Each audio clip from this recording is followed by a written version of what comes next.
Now tuned into the greatest. The Run with Manny Wilson podcast. The Run with Manny Wilson podcast. The best sports podcast ever. Yes, sir. What's up, everybody? Welcome back to The Run with me, Manny Wilson, all the way from Detroit to Chicago to your speakers and headphones. I appreciate you tuning in to the first interactive sports podcast, a community that makes sure your voice is heard. So if you hear something you agree with, you disagree with, you like, you dislike, go ahead, shoot us a quick take, 219-413-9405. And of course, we will play your take back on our next episode. And shout out to SeatGeek for sponsoring this episode. Get $20 off your first ticket purchase when you use the promo code The Run Podcast. Now, this code can only be applied for first-time users on the mobile app or website. So I'm not sure about you, but I'm gonna definitely create me an account and go to some of these concerts as well, because it's not just sports. Some concerts out there that I'm gonna go to. So create that account and then use that promo code. Save me $20 on the fees or whatever you gotta cover up. So anyway, look, man, hey, WNBA is in the topics today because there's been a lot of debate about the Rookie of the Year. Now, we've seen some great play from both of the rookies that has been mainly in the talks between Angel Reese and Caitlin Clark. These are the two who are kind of taking over the whole Rookie of the Year debate. And I got to let you know, above all, both of these two are making history.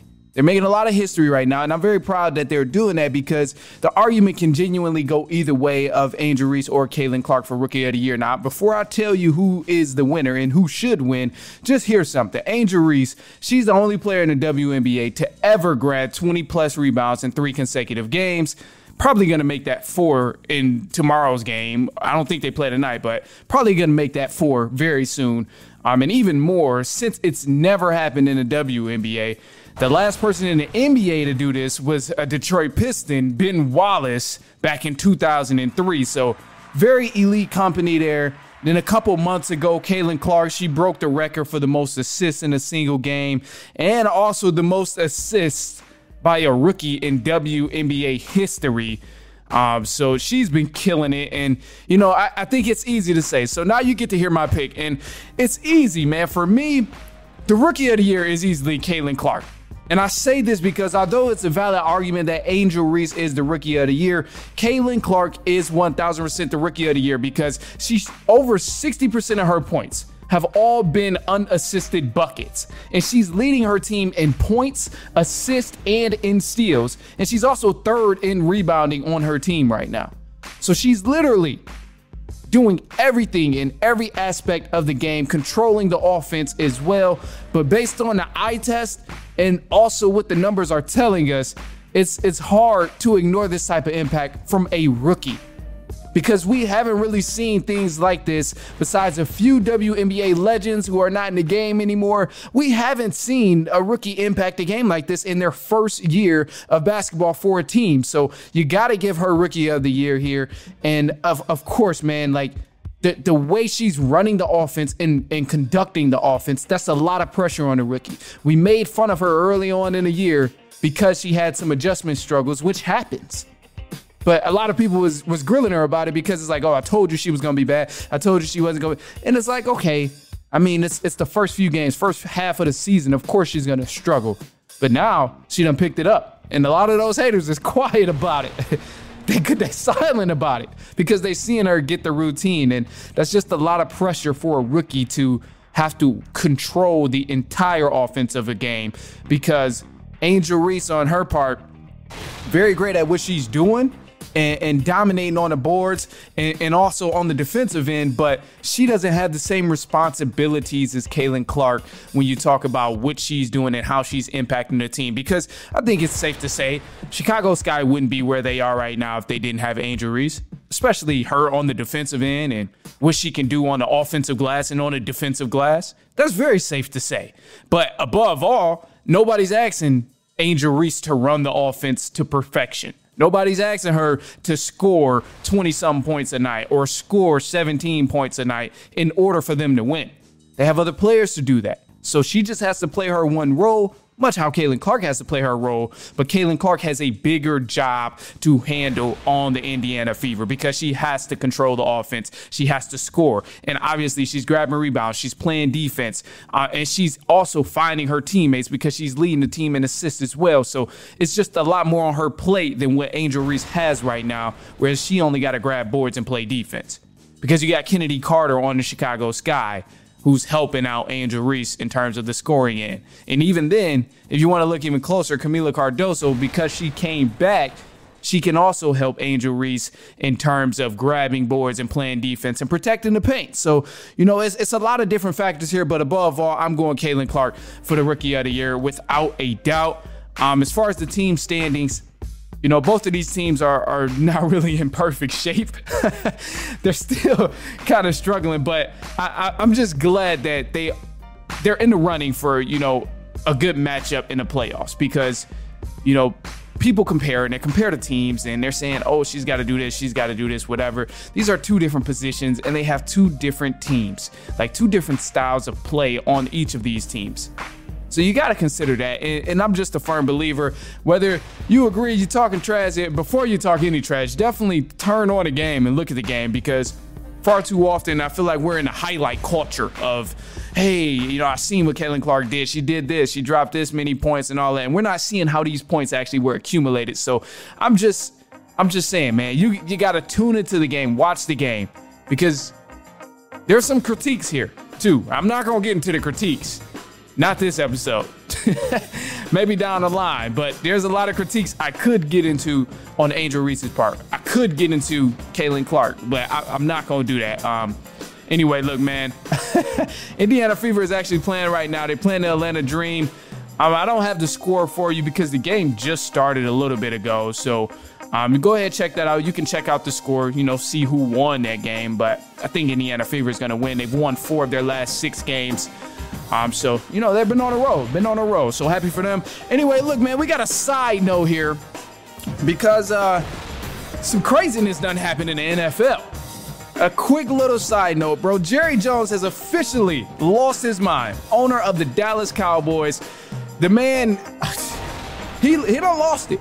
Cowboys fans, you got to explain this to me because I just don't get it. I don't understand it.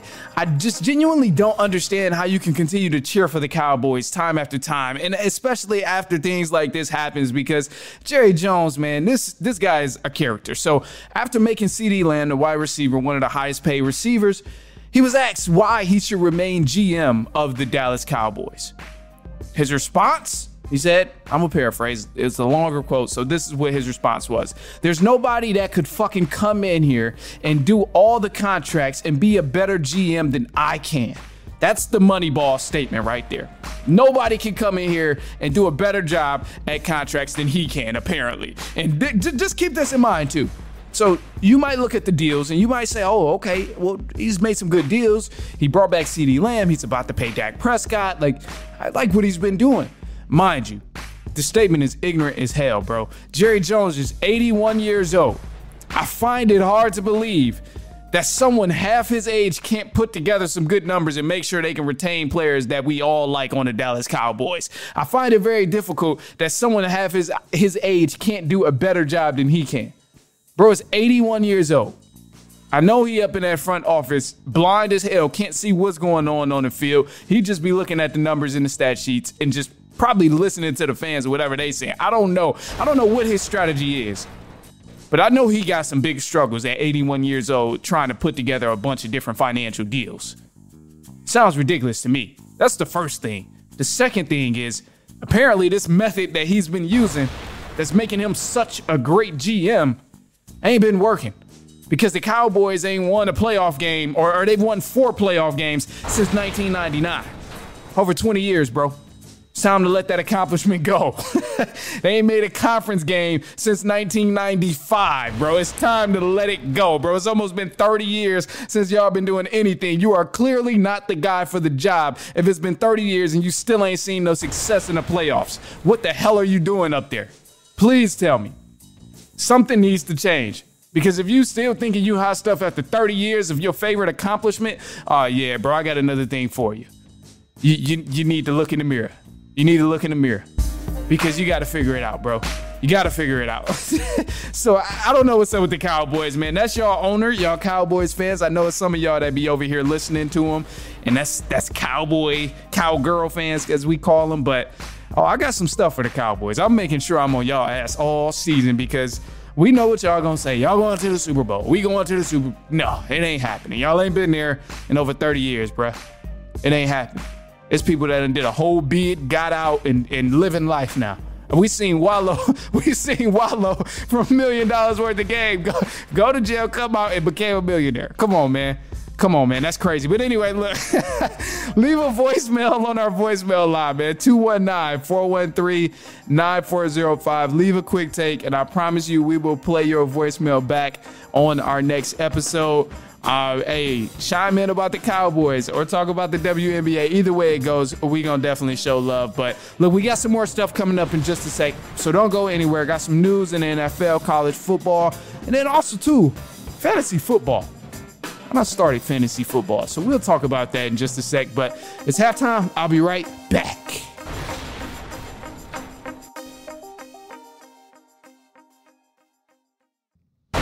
All right, let's get into it. News for the run. So college football has officially began, and we are back. So Georgia Tech played number 10 Florida State this past Saturday and pulled off an upset in a close matchup. So this game was crazy because Georgia Tech, they defeated FSU 24-21 in the last-second field goal that came down to the wire. So it was a wild game, but huge disappointment for Florida State, because they had some expectations. Last year, they got robbed, or they felt they got robbed, not having a chance to play for a national championship. Then they got popped by Georgia, and then now they just opened the year getting beat by another Georgia school in Georgia Tech. So crazy. So you'll see more games leading up to this Saturday's huge slate starting this upcoming Thursday. It'll be a lot of smaller games, but if you do want to watch a big game, just keep an eye out for this Saturday morning. Number 1 Georgia will take on number 14 Clemson to break the ice of college football on Saturdays. So super excited about that, man. And in the NFL, Dallas Cowboys wide receiver CeeDee Lamb agreed to a 4-year extension worth up to $136 million. He's said to have $100 million in guarantees, and now he's the second highest paid wide receiver in the NFL, right behind Minnesota Vikings Justin Jefferson. So the Kansas City Chiefs, they also out here making deals, trying to improve. They signed free agent Juju Smith-Schuster. And Juju, he played for the Kansas City Chiefs back in 2022, helped them win a Super Bowl against the Philadelphia Eagles. Now, the Atlanta Falcons, they signed a cornerback. They re-signed their cornerback to an extension, actually, A.J. Terrell. He signed a huge extension. And A.J. Terrell, he signed a 4-year, $81 million deal that includes $65 million in guarantees. Now, A.J. Terrell has been an Atlanta Falcons draft pick a couple years ago, and he's been performing well ever since. So happy to see him stick around in Atlanta. And now, man, look, so something new here. Something new has been going on for me. So, like, I got to tell you, I'm not really a fantasy football type of person, but this year I've been trying something new. So, I've had Thomas Turee on a couple times on the Hot Podcast, man, and he convinced me. He's like, look, you got to join the Fantasy Football League. We're going to do it. We're going to combine it with a couple other people that we know and all of that. Get it going. So this is what I did. I drafted my team, and I want to share with you who I have on my team because I was confident at first. I was like confident as hell. I'm like, oh, bet I'm about to win. I grabbed it. Y'all know how I get down. You know how I get to talking trash once I'm competing. So after like the first 4 picks, I was confident as hell. I had the first pick in the draft too, which makes it even crazier, bro. I drafted like 20-something people, and I had the very first pick. So insane. With my first pick, I picked Christian McCaffrey. And, of course, he's about to do numbers. I'm feeling very comfortable that Christian McCaffrey is going to hold me up and be straight. Like, I'm confident that he's going to get me right all through the season. Then after that, I don't remember the rest of the order, but number 1 was Christian McCaffrey. I'm going to just read through. Quarterback, Jared Goff. Another running back, Najee Harris. Another receiver, Drake London. Another receiver, Nico Collins. My tight end from Philly, I got the flex, who's like kind of like slot receiver, DJ Moore. I got the Browns defense, and then Atlanta Falcons kicker, Koo. So coming off the bench, this is where it got a little scary because, bro, the draft was taking so long. The draft started taking forever, bro. I thought I was straight. I thought it was good, but it started taking way too damn long. Like, insane amount of time was just being spent waiting to pick again, and an insane amount was just, I couldn't do it. So I put a little bit on auto draft. I set the queue of who I wanted to be drafted, and I couldn't really, make things happen the way I wanted to, but it was fine because I still ended up getting some good picks. So I got Jameson Williams from the Lions as one of my backup wide receivers. Hayden Hurst, he's now over in Las Vegas. I got Cole Kmet as a tight end. I got so many damn tight ends because of the queue and just adding the auto draft. I got Blake Corum as another running back, and I could have got so many other people. Man, I could have got so many other people, but it was rough. It was rough. And then Baker Mayfield, my backup quarterback, the Cincinnati Bengals defense. And then I also got Alexander Madison there for my last running back. And yeah, man, it was just a little rough. It was that back half. I'm not too confident in the back half of who's going to be in the draft and all of that. But above all, I think I might be all right with my fantasy team. And this week, in the first week, I'm already projected to lose, which is just ridiculous, bro. It's ridiculous. But I'm trying to make some trades happen and all of that stuff too. But let me go ahead and read the team who we're matching up against. Now, Jake, good friend of Thomas too, and I'll eventually have him on here. But he grabbed a couple players that I had my eye on, like Jamar Chase. I was gonna get Jamar Chase, but wasn't able to get him. Brandon Ayuk, wasn't able to get him as well. Like he stole a couple of my guys. Which is crazy. But anyway, he's got Joe Burrow, Jamar Gibbs, Kenneth Walker III, Jamar Chase, Brandon Ayuk. Evan Ingram. He's killing me right now. Killing me. Terry McLaurin. And whose defense does he have? He got, let's see. I don't even think he got Pittsburgh's defense. So that's not bad. That's not bad. So we'll see, man. I don't know. Above all, I'm going to try and keep you updated on the fantasy football stuff, but it's looking a little rough. It's looking a little rough right now. I was extremely confident, but hopefully I can flip up some trades and make some things happen because, hey, I'm about winning, bro, and I can't be playing if I'm going to be losing. I need the bread. I need all of that stuff. I can't be playing if I'm going to be losing. Nah. I mean, we ain't doing that at all. So, anyway, look, man, hey, that's all I got for y'all today. I appreciate you for kicking it with me. And I'm going to leave y'all with a positive note, man. The positive note is this. Look, if you're feeling down, if you're feeling like, times is changing and things is getting slower for you, or, you ain't got as much motion as you had, it sounds crazy, but it might be true.